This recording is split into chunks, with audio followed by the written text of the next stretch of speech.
in the end, as a designer, it's actually more important to be able to be effectively leading a team of people of different skills and of different ways of working, and to always be able to be in the middle of all that, and to always be able to be clear what you want so that you can actually get people to go to that direction. So we hope you enjoy listening to this podcast half as much as we enjoy making it for you. Because we had a ball. Only real content is gonna last. All that other nonsense is here today and gone tomorrow. Welcome, Micky, to Navigating Now. It's a pleasure to have you on. Uh, Yeah, something.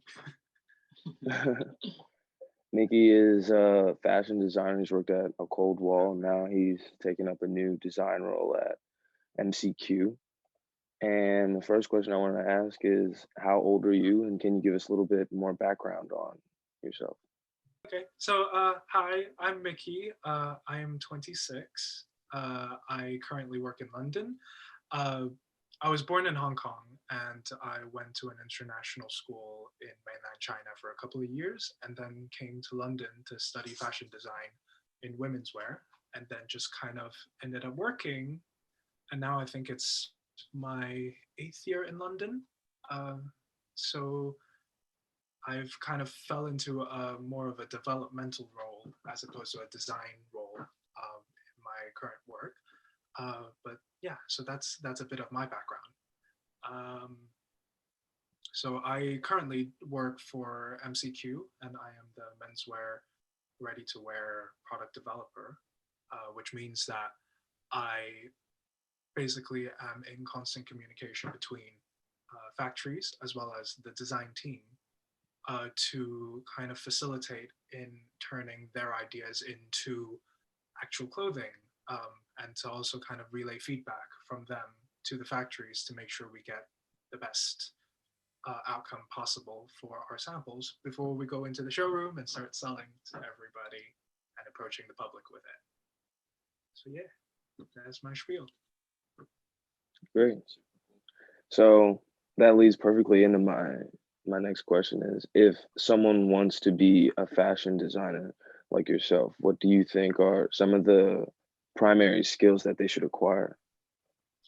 Well, okay, first things first, I just want to make it clear that my current roles are not actual design roles because I don't want to take credit away from the actual people in who are doing the design roles in um, in the companies I've been working in.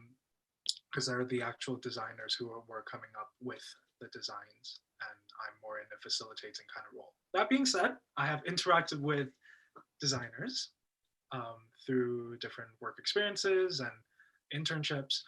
Um, the common skill that they all have, uh, regardless of their diverse backgrounds, is that in order to be in their position, they're kind of in the middle of it. There is so much that goes through realizing a range of clothing. It is inevitable that you will need a team of experts who specialize in all different areas, be it fabric, be it pattern cutting, be it the actual construction. All of these things individually take a lifetime to master. And to be the person to then instigate the process and to create new designs, you have to know a little bit of something about everything. Uh, and it's impossible to actually master all of these things unless you do spend a whole lifetime around all of them. So, starting out, it's actually all about starting something and then being able to relinquish control to a certain degree. It's a very vague skill, but in the end, as a designer, it's actually more important to be able to be effectively leading a team of people of different skills and of different ways of working, and to always be able to be in the middle of all that, and to always be able to be clear what you want so that you can actually get people to go to that direction. Um, so, aside from all that, aside from knowing a little bit of all the actual practical skills, um, you also need to to have an awareness of the market, and that means the obvious part, the money. how much does it take to make something? How much are you going to sell it for? How much are people going to be willing to pay for that thing that you just spent money to make? And then the other thing is also to be aware of what other designers have done, whether it is within your current era or before, because that's the way you get a gauge of what your audience has seen before and what they won't be expecting. And it also adds a richness to your work, I think, just to know who has come before you, who has paved the path for you.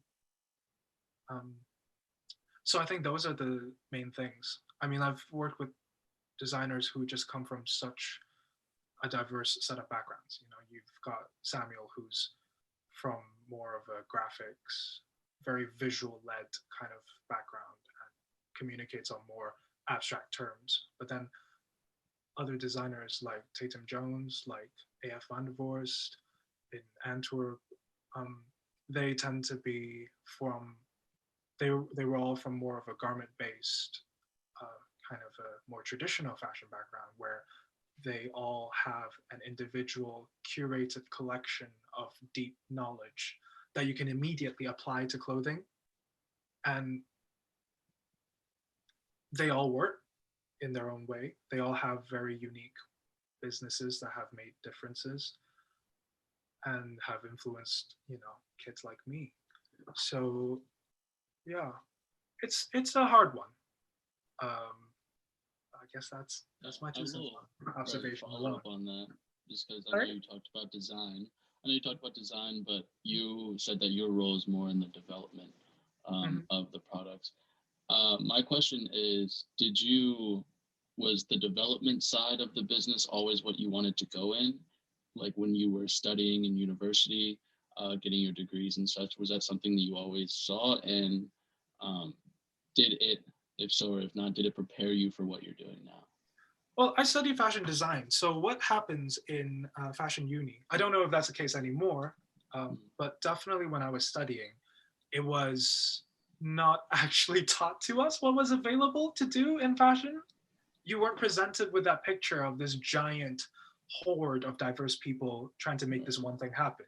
You're always given that narrative of this one genius designer. Right. Yeah, that's exactly where my question came from. You stick something on a napkin, next thing you know, the dress comes out of the oven and you're like, oh my God, that's the next thing. So I didn't even know that there was a developmental role for me out there. It's something that I think I've really excelled in. I think it's because I've always been fascinated by how things work, how things fit together, like the physicality of realizing something concrete. And that's always been something that's driven me in how I study and how I work. But, I would like to get to a place where I can try creating as well in a commercial context, because that was kind of what I set out to do, but I've kind of been so caught up with learning about this whole area that I never knew existed. So yeah, a little bit of both. I mean, to be very honest, I don't think anybody studies fashion design with development in their mind, but it is something that I essentially just got really caught up with and are genuinely enjoying now. But, who knows what the long game's going to bring? I'm still trying to figure that out. Yeah, the influence of that question was, just like you said, there's so many moving parts when it comes to clothes, and a lot of people think, just like you said, there's one genius up there just wrote something down, and then it's just like, boom, it's done. But there's actually, like you said, there's mastery in each step of the process, and you need a whole team to do that. And you were unaware of the position that you have when you were studying, and that's kind of the point of our show, as in we want to enlighten younger people who might be in that process, like what they would have or you being able to share something that if you would have known in the past, if there was all of these different types. I guess a little follow-up question to that is, what would you have told your younger self with the knowledge that you have now of the fashion industry? Calm the fuck down. That's what I would. Yeah. To put it very plainly, I give so much less of a fuck now than I did even just 2 years ago. Right. And I think that's just kind of like an escalating thing. Like Mm. every year, I just care a little bit less. Not that I care less about the work, but I have, I guess, a much more relaxed attitude about what other people think of me and what I'm expected to Right. deliver. Um, because in the end, I mean, especially with this year, so many companies that I used to look up to or have been told to see as an example, studying or when I first started out working, they all tanked. Like everybody's got their best laid plan, and 2020 basically shat on them Yep. hard.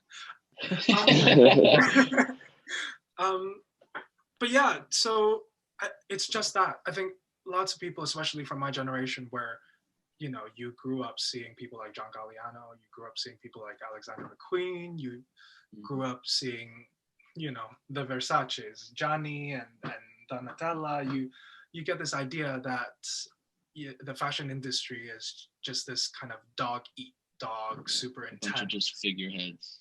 Yeah, like you really have to kind of like fend for yourself type of place. But and to some degree, it is kind of true. I have met characters here and there, but the majority of the workforce are just people who are passionate and who are very in tune with their craft, who are just hoping to make something happen that has some sort of lasting impact. That's also the reason why people care a lot about kind of garment quality and kind of like looking into each individual product. Like you don't know what is going to be that piece that this kid is going to grow up and pass down to their kid. Yeah. So yeah, calm the F down for my younger self. For sure. Yeah. So that whole experience, it makes me lead into the next question of your time at ACOLDWALL. Like, was your role there, would you consider like ideal, or like, did you like your role? And can you explain how the opportunity even came about after you were in college and whatever? Like, how did you end up with that role? Well, so with ACOLDWALL, when I first became aware of Samuel, I was actually just casually Googling because I have been working, I've only just started working for like 1 year in the industry. I was working for Tatum Jones, and I had so much experience from this tiny little brand. And they just won the Walmart prize, which meant there was a lot of technical knowledge that I was somehow able to play with just being involved in that. That if I went into any other company, I wouldn't have been able to see.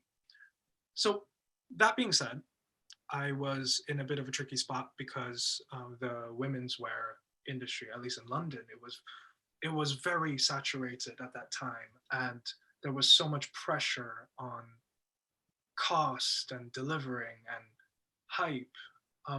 I just had this feeling that it wasn't going to be sustainable for me, or at that point of my career, being there wasn't going to be very conducive to me. Like either I risk going to a place where there was a lot of complacency, or I end up in a place where it's just high risk every day, which it just didn't feel like something that I want to sustain. I always feel like with the career, yes, I want to be doing what I love, but I also want to be doing something that I know I could be doing forever. So then I started looking into menswear because I felt like there was a lot of energy happening. It was 2017, and then suddenly you've got Kim Jones, you've got Alix, you've got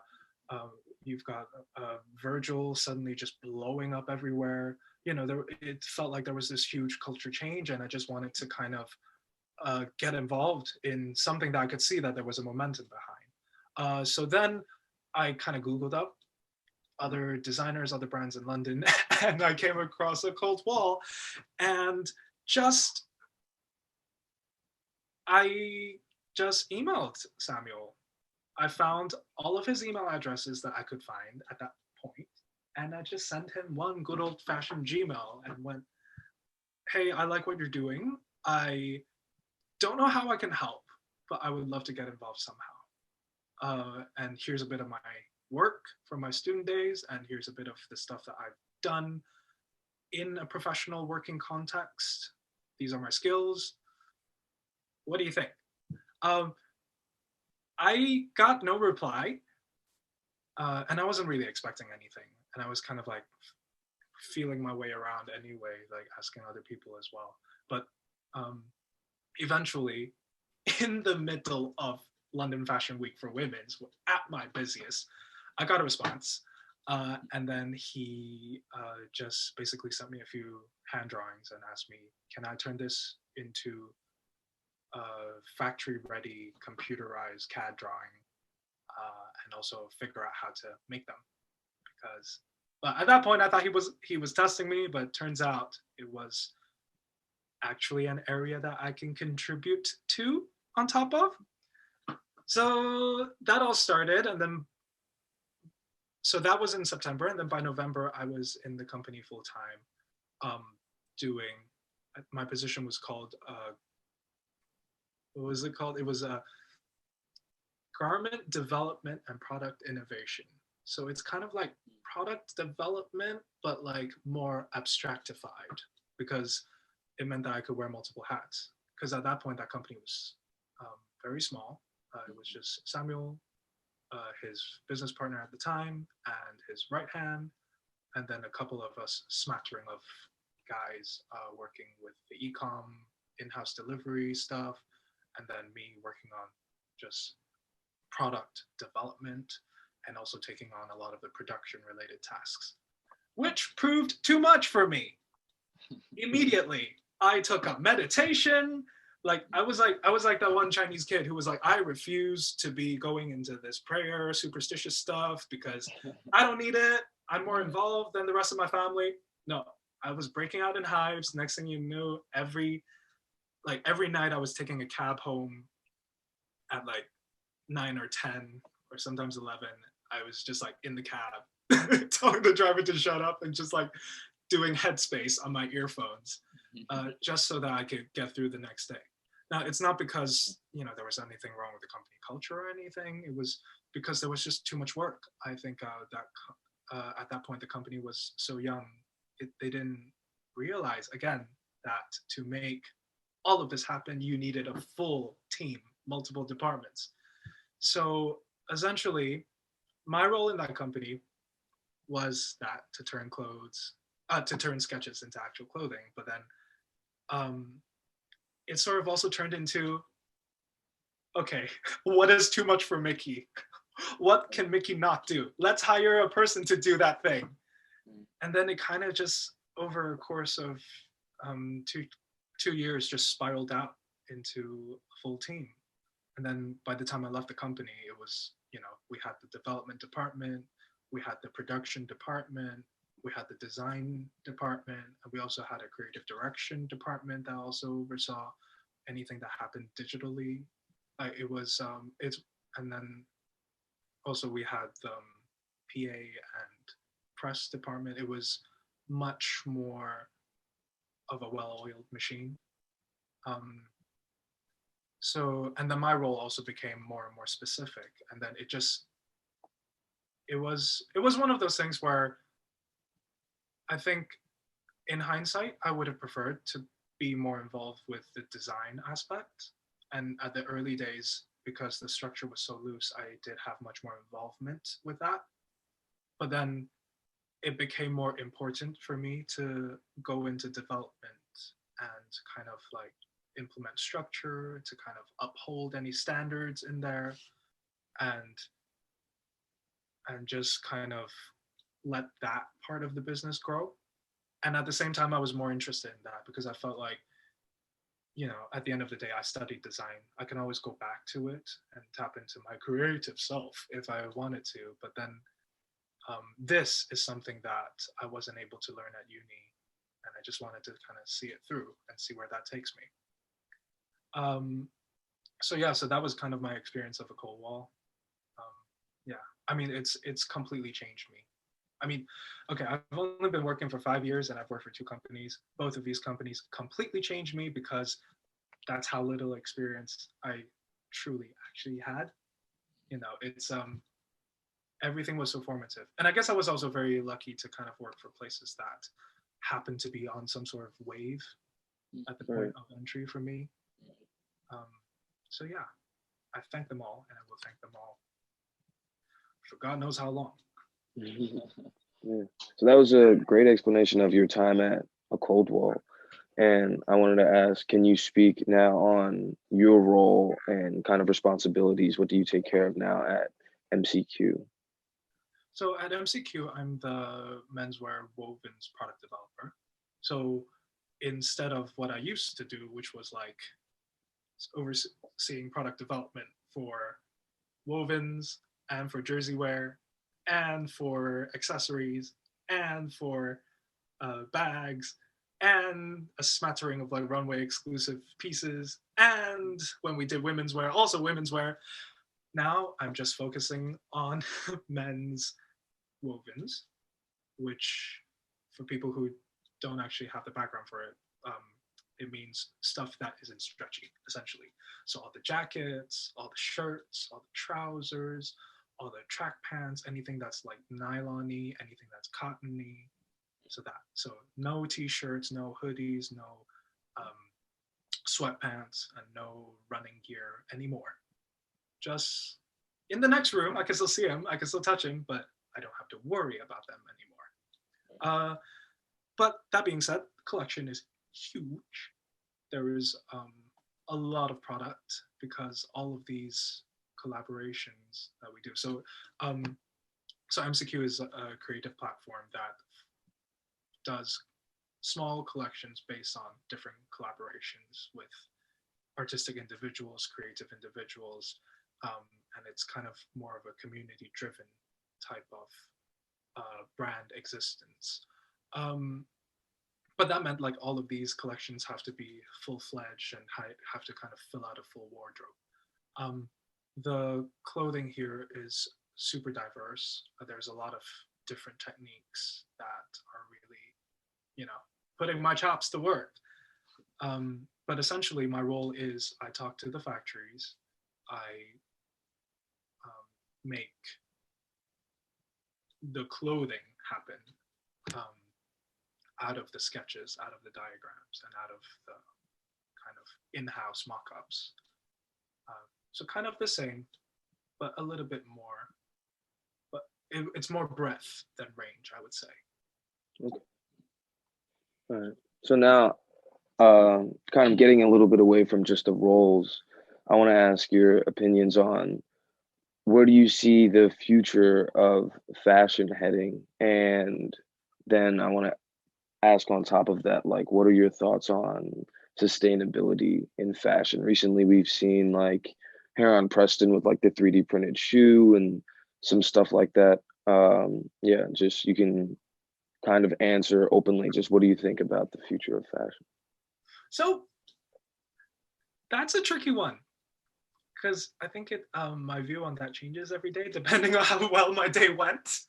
Um, but I would say in general, it is a lot more. How do I put it this way?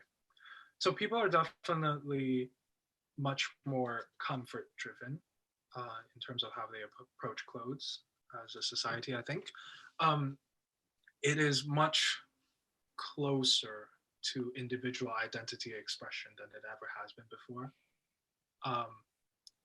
And there is much more of an element of instant gratification. So anything that we make not only needs to show up well in the shop, not only does it need to perform well in a video or a catwalk, but also it needs to look great in one still flat photo cropped into a square on Instagram. And in a way, it's it's an interesting challenge because you need something that pops right at that moment, and that's it. That's all the chance you get. But at the same time, it also can be very restrictive because that's why there are so many more graphic T-shirts and much less risk I think designers are taking with overall body shapes. things are fitting closer to the body because also the camera is much closer to the body these days. So that's kind of, I think, where we're heading aesthetically, kind of like a more, I guess it's more of a standardization to how everyone looks, but still customized to everyone's identity. Um, and then in terms of like business wise, like it's no secret, all of the large companies are monopolizing everything. You know, even the designers are all joining groups. Um, it's not just the fashion industry; it's the whole world. All big companies are monopolizing. I mean, if you look at Google, Facebook, you know, so it does make me wonder where that puts a lot of young creative individuals. Um, I feel like in terms of employment, you know, having a big structure, having a lot of employment related policies, that could be a good thing. But then I do wonder if that's going to come at a sacrifice for free expression and being able to actually manage smaller projects but still effective and take big risks with those projects. Because in the end, larger companies are less inclined to take big risks because it's much more difficult to reach a consensus. In terms of sustainability, I don't know. It's it's one of those things where I just have to be hopeful, um, because it's we're in such a bad position right now globally, and it's no secret that the fashion and textile industry is number two after petrol in terms of how pollutant we are.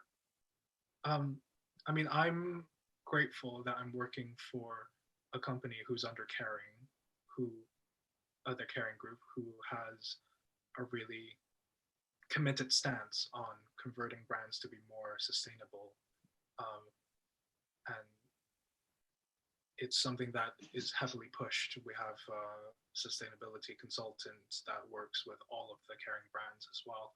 That kind of pushes us towards the direction. But then at the same time, I don't know if that's going to be quick enough, if that's going to be enough for the planet. Um, and there is a difference in terms of what people are able to do. So, like I said before, big companies, they have much more resources to be able to achieve it, to make things truly sustainable. But at the same time, it's much more difficult for them to commit and to reach consensus.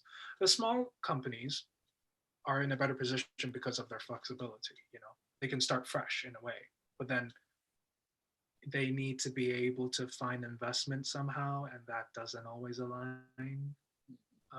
But you know, fingers crossed, everybody is thinking towards that direction, and we do manage to, you know, get our shit together.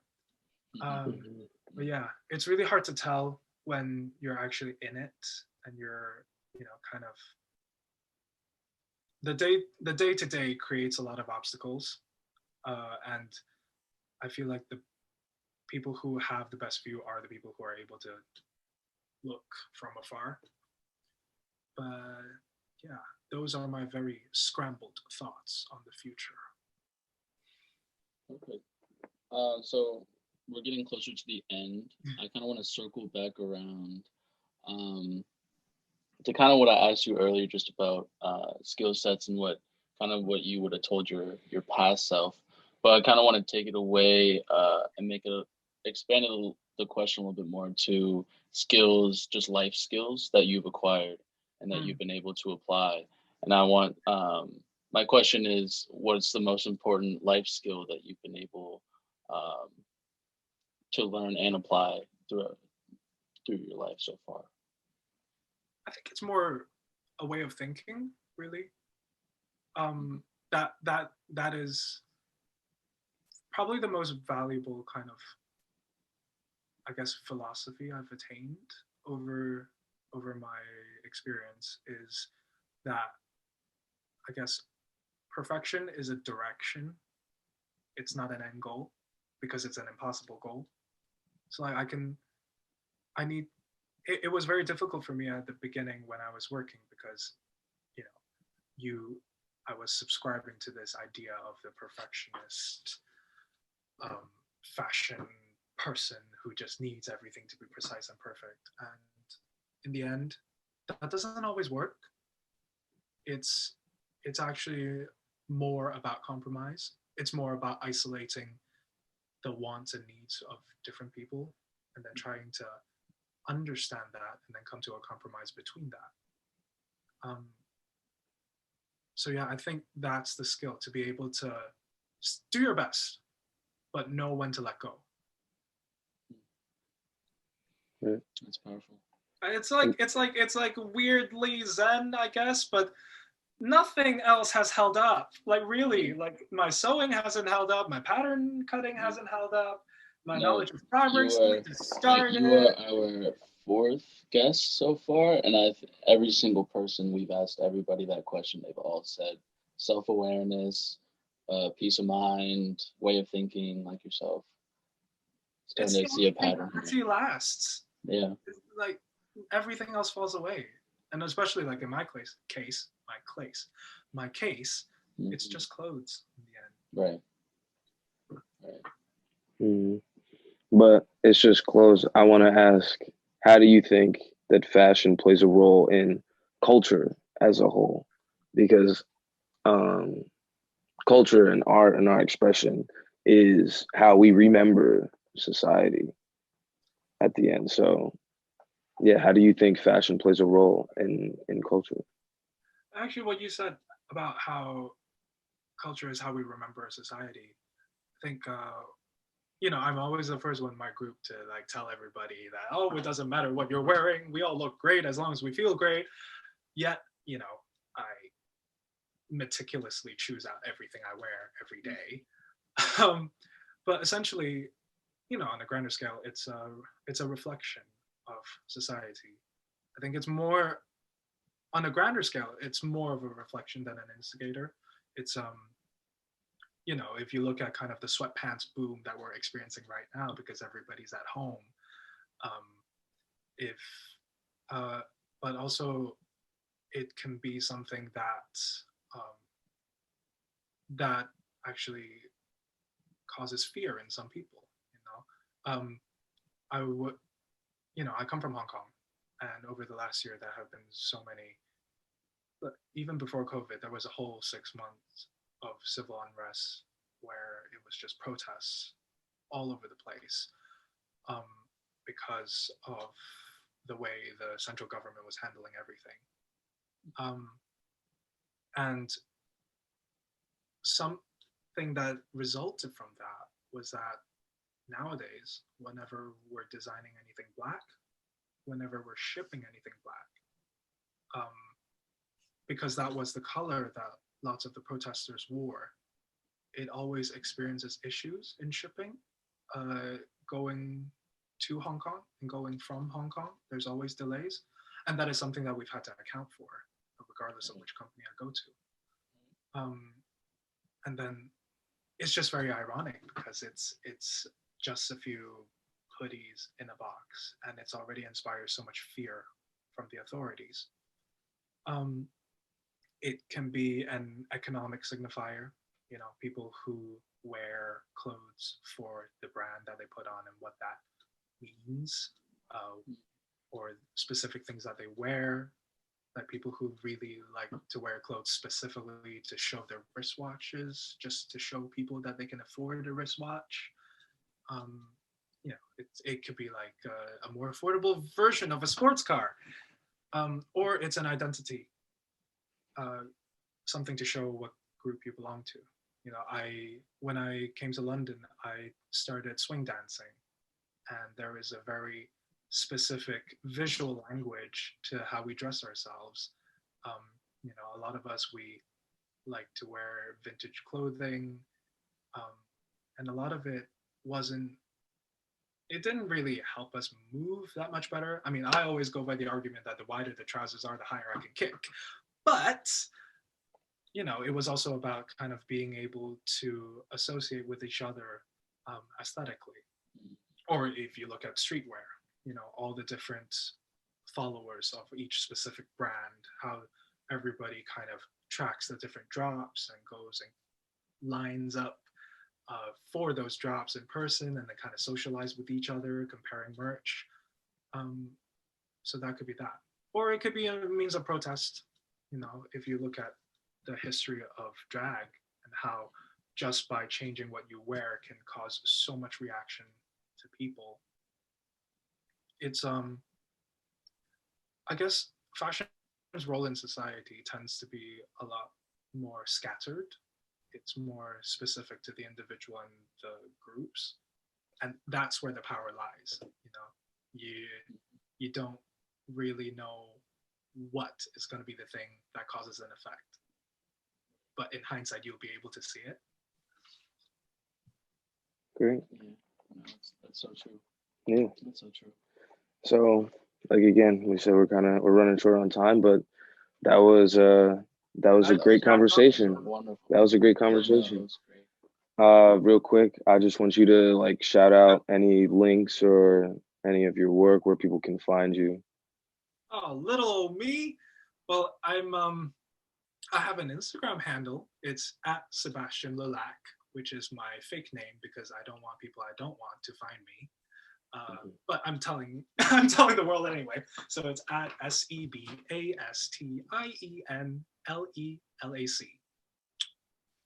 Great. Thank you. All right. Well, This was a really fun conversation. I really enjoyed it. nice. Yeah, Yeah, same here. likewise. Same here. Yeah. So I hope the audience gained some value out of this. Yeah, for sure. This is navigating We all now. get sued from me blabbing on. All right. Who knows? We'll see. All right, but yeah, thank you very much, and best of luck with everything that you are doing. I mean, you guys are achieving so much and are doing so much, especially in this year. It's really nice to see. Thank you. thank you. Appreciate that. Yeah. All right. All right. So next time. Till next time. Do you guys have like an outro?